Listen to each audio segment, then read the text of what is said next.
Hello guys! Welcome ulit sa ating channel. For today's video, titingnan natin itong Toyota Vios 1.3J manual transmission. Pero nakaset up lang siya guys na GR. So meron lang siyang mga additional setup na inilagay.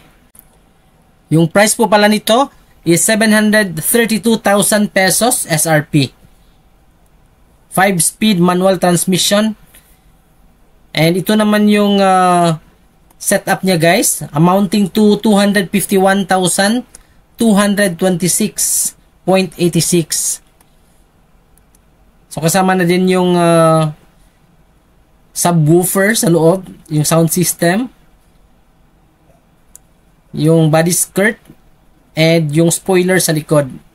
And mapapansin natin dito yung mags at gulong niya naka-set up na. Alright, so samahan nyo ako. Tingnan natin guys. Let's go!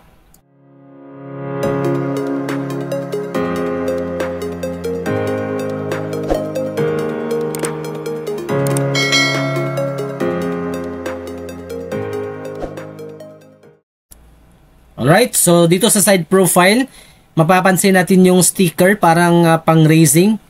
Oh, so Toyota Gazoo Racing yung nakatatak dito, Vios GR. So combination of red, black, and white color combination. Dito naman sa likod, may GR Toyota sticker. And yung size po pala ng gulong nito guys, and rim is 15-inch. Amounting to 77,777.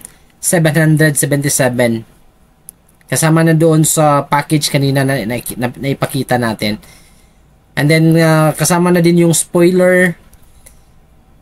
And, para sa akin, medyo expensive, no? Yung setup na 251,000. Looking at this component na nakita natin. So, again, it's your own choice. If you will go for this, ano naman, optional lang naman yung setup. So, wala tayong nakikita ditong fog light kasi this is the J variant.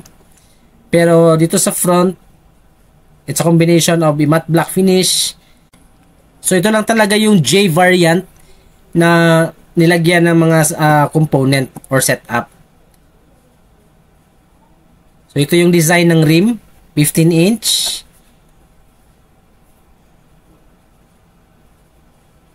Yung turn signal light.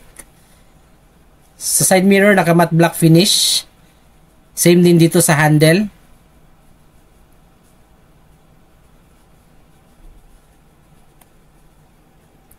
So, kung titingnan natin guys, parang pang racing yung dating nito. And I believe, or for me, on my own perspective, medyo expensive yung 250,000 for the setup.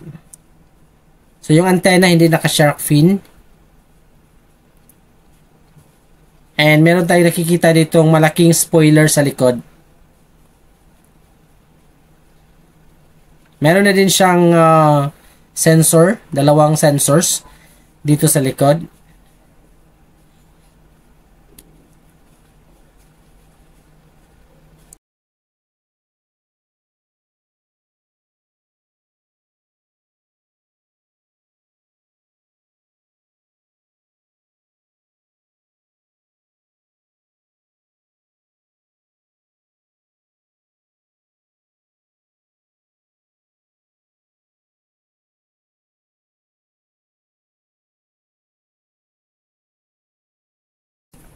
So, dito sa cabin, wala tayong masyadong makikita ditong update nakasama sa setup.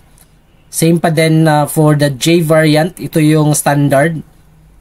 Dito naka-fabric sa gilid. Hindi fully automatic. Yung driver lang. Yung mga windows. Then sa steering wheel, of course, hindi yan naka-leather. Then dito sa head unit, stereo lang yung capability. Usual lang gaya ng gamit.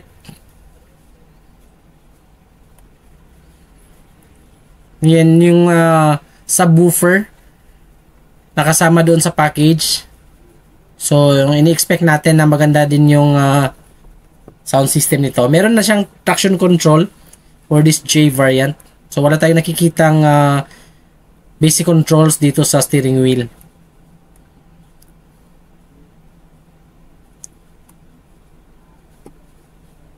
So, 732,000 for this J variant. For me, it's practical na din.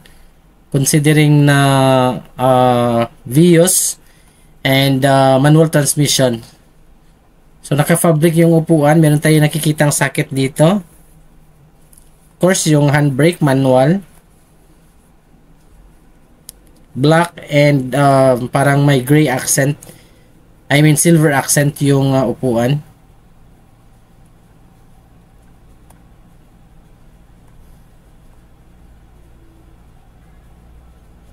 So, in terms of safety, meron na siyang driver's airbag, front passenger's airbag, knee airbag.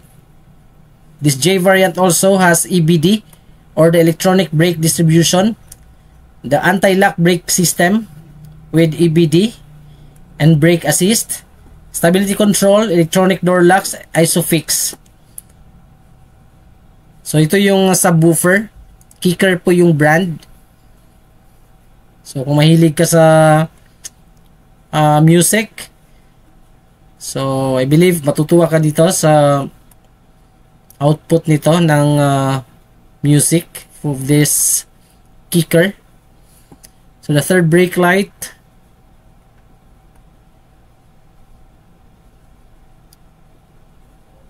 So, wala man naman tayong masyadong makikita dito mga features kasi this is the base model of Toyota Vios. Alright, so pinapakita ko lang sa inyo the GR setup of this J variant. Alright, so thank you guys for watching and see you sa mga next video natin. Please don't forget to like, you can comment, and subscribe to my channel, Jubal's Car Vlogs. Bye for now and God bless!